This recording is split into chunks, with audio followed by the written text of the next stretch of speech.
Assalamualaikum warahmatullahi wabarakatuh, seluruh bangsa dan senair. Jumpa lagi di channel Jagat Itu. Semoga dalam keadaan sehat, tak kurang satu apa, rahmah, barokah, salam Allah surahkan untuk kita semuanya. Yai Ubaidillah Tamam menyampaikan terkait dengan pendapat atas tulisan Kyai Haji Maduddin Usman Al-Bantani yang menuai pro dan kontra. Wajar dan itu hal yang biasa saja. Tinggal tulisan dibalas dengan tulisan kalau memang itu sangat mengganggu. Bila tidak, karena ini sudah terlanjur viral di media sosial atas ulah oknum habaib yang notabene bertentangan dengan apa yang menjadi kebiasaan kehidupan sosial di masyarakat Indonesia. Lantas ini para masyarakat yang menuai sebuah perlakuan yang tidak adil berbicara, merasa terima kasih atas apa yang dialaminya, perlakuan yang tidak baik, perlakuan yang tidak adil, yang semena-mena, pemaksaan. Wajar menurut Kyai Ubaidillah Tamam. Tinggal bagaimana masyarakat itu menilai berjalan mengenai kehidupan beragama. Tentunya ini menjadi catatan khusus bagi mereka-mereka yang mengalami atau yang merasa terganggu dengan tulisan Kyai Haji Maduddin Usman Al-Bantani. Itulah kesimpulan dari Kyai Ubaidillah Tamam yang menganggap hal yang lumrah dan wajar seorang kiai muda menulis terus memburukan sebuah komentar pernyataan terkait dengan dzurriyyah Rasulullah SAW. Nah, ini tinggal bagaimana masyarakat nanti akan menilai. Diterima dan tidaknya itu tergantung masyarakat luas, karena ini sudah terlanjur viral di media sosial. Tanggapan-tanggapan itu memang ada, baik itu dari Kiai Nusantara, dari Bani Pahlawi itu sendiri, yang tentunya mungkin para muhibin juga ikut nimbrung di dalamnya memberikan pernyataan. Itu hal yang lumrah dan wajar menurut Kyai Tamam. Maka dari itu janganlah kita lantas karena itu pembahasan ilmu diserambah uyah, timbul kebencian, dendam yang justru nantinya akan memperkeruh suasana, bahkan ada persekusi yang notabene dibarengi dengan kekerasan fisik. Nah, ini yang tidak boleh dilakukan, karena kalaupun ada tulisan-tulisan yang menyinggung, yang merasa memojokkan salah satu kelompok atau perorangan, justru diklarifikasi, berdiskusi, duduk bareng, saling adu data. Nah, itu yang disampaikan oleh Kyai Ubaidillah Tamam. Lebih jelasnya mari kita simak bagaimana tanggapan Kyai Ubaidillah Tamam mengenai beredarnya viralnya tesis Kyai Haji Maduddin Usman Al-Bantani lewat video berikut ini. Sekali lagi mohon maaf, engkar agama Nusantara milik kita. Assalamualaikum warahmatullahi wabarakatuh. Bagi yang ingin menyimpulkan, punya hak akademik yang berbeda-beda, dan tulisan beliau merupakan satu karya yang saya kategorikan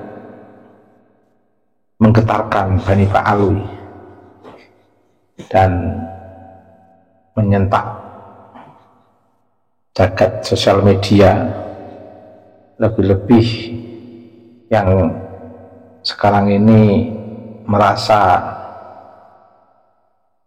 memiliki permasalahan yang sama terkait dengan problem-problem sosial, keberagamaan yang dilakukan oleh para habaib di sosial media, atau yang terkait dengan aktivitas dalam tanda kutip pendawiran mereka di tengah masyarakat, tentu yang melakukan, yang tidak melakukan tidak menjadi pembahasan di sini.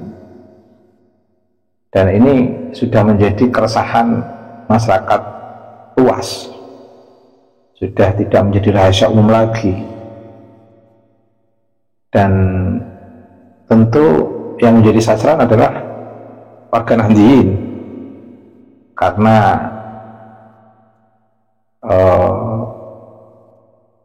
kehadiran sosok Habaib itu masuk dalam diskursus keberagamaan warga Nahdliyin sebagai sosok yang memang harus dihormati, dihargai.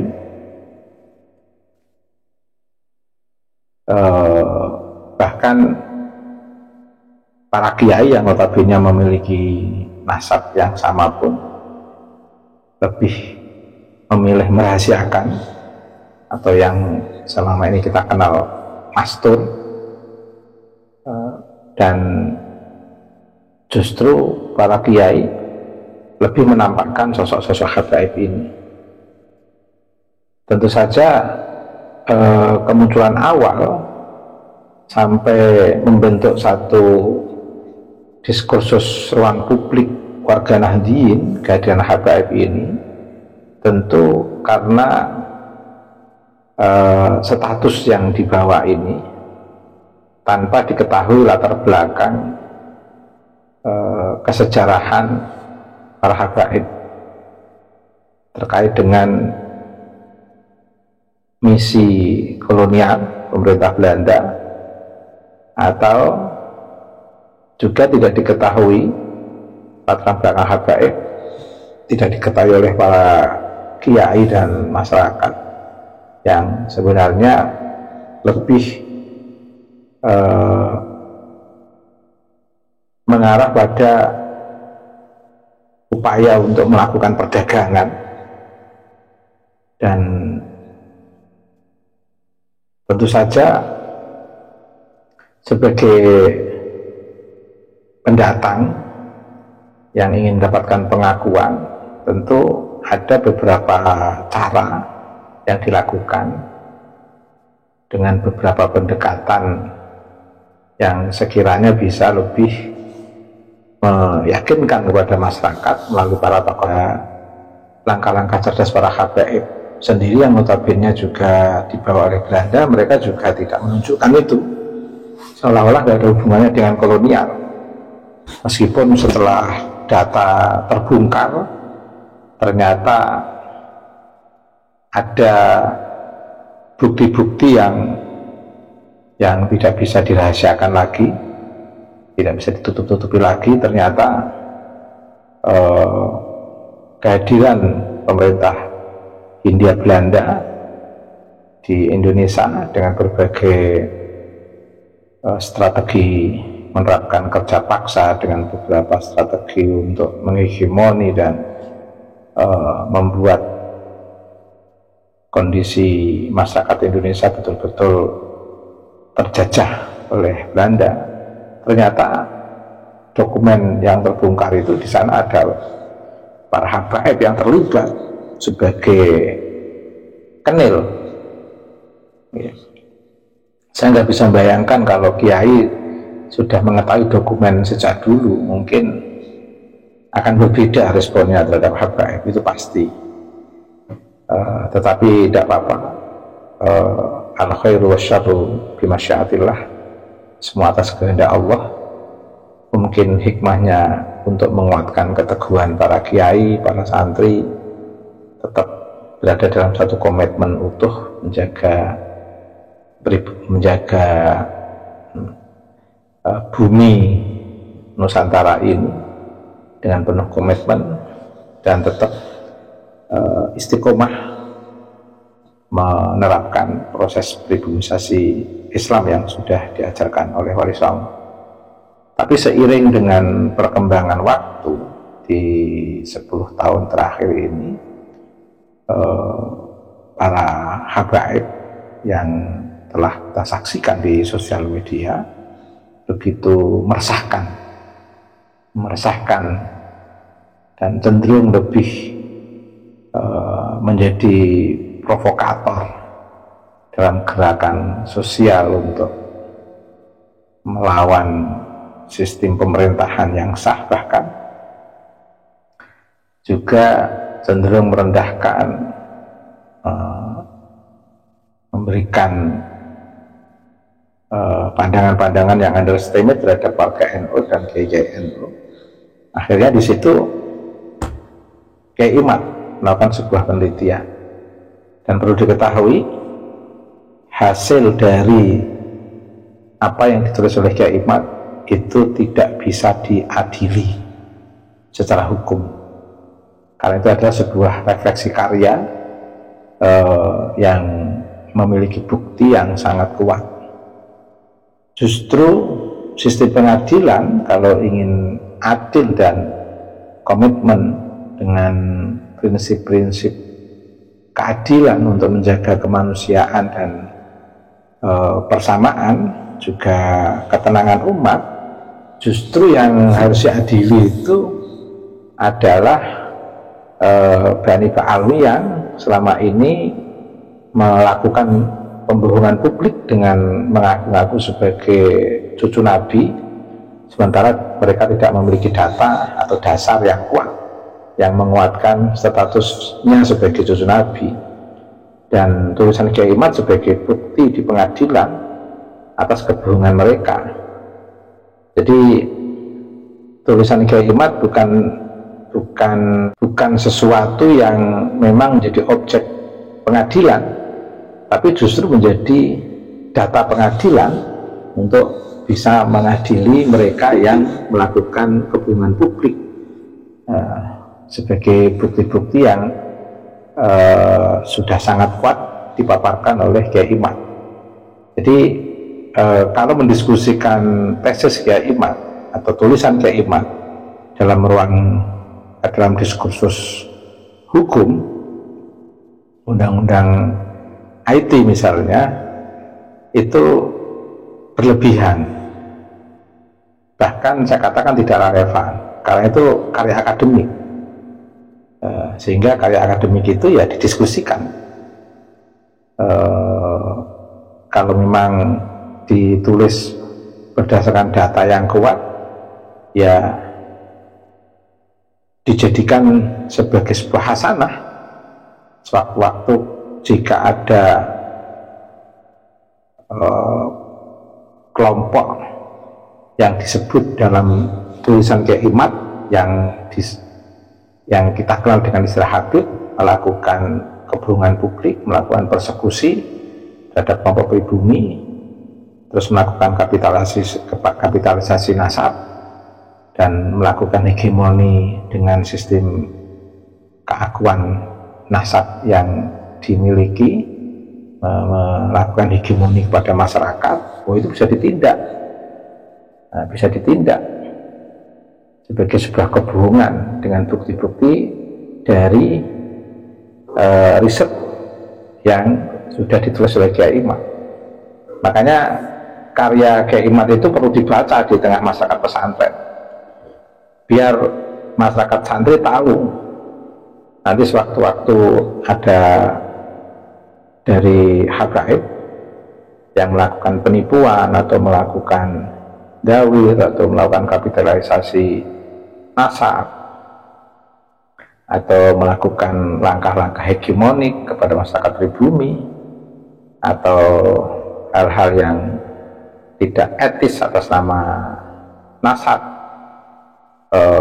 penyampaian materi-materi agama yang sebenarnya adalah kehendak kuasa atau ada modus yang dibungkus dengan nasab. Itu nanti bisa diajukan ke pengadilan, dan justru karya Kiai Imad bisa menjadi satu data akademik untuk menguatkan kelompok yang menjadi korban terhadap status yang disandang atau yang diakui atau yang dijadikan legitimasi oleh para habaib, sehingga tesis Kiai Imad ini menjadi perlawanan terhadap kelompok-kelompok yang akan melakukan kejahatan atas nama nasab, arogansi atas nama nasab, hegemoni atas nama nasab, kapitalisasi atas nama nasab, dan intervensi kepada masyarakat lemah atas nama nasab. Dan nanti di pengadilan bisa dibuktikan bahwa kesemuanya itu tidak benar, mengacu pada karya Kiai Imad. Ini keren Kiai Imad. Jadi jangan bicara undang-undang IT untuk karya Kiai Imad, itu karya akademik. Karya akademik yang tidak boleh disentuh dengan sistem pengadilan. Karena pengadilan sangat membutuhkan data dari karya itu, bukan sebaliknya. Pengadilan malah melawan sebuah karya akademik. Nah, dunia ini cerdas sekarang dengan sebuah karya yang bisa dipertanggungjawabkan secara akademik melalui hasanah-hasanah setiap generasi dari tiap kurun waktu dan zaman, dan itu bisa diajarkan kepada setiap individu sebagai bahan keilmuan untuk menghadapi kemungkinan kemunculan orang-orang yang mengaku sebagai cucu Nabi di setiap zaman yang berbeda-beda, dan buku itu masih tetap akan relevan untuk sepanjang zaman. Saya kira itu terkait dengan status karya Kiai Imad, yang saya kira terlalu berlebihan kalau memperbincangkan karya Kiai Imad relevansinya dengan undang-undang IT. Justru sistem pengadilan kalau ingin menerapkan undang-undang IT bisa menjadikan karya Kiai Imad sebagai bahan yang akan bisa dikembangkan untuk data pengadilan terkait dengan kebohongan, kejahatan, modus-modus yang mengatasnamakan sebagai cucu Nabi. Terlalu berlebihan memperbincangkan tesis Kiai Imad relevansinya dengan undang-undang IT. Nah, ini perbincangan yang mungkin kalau ingin dikembangkan oleh orang-orang tertentu itu tentu akan menguntungkan keberlangsungan kebohongan publik yang dilakukan oleh beberapa oknum habaib. Terima kasih.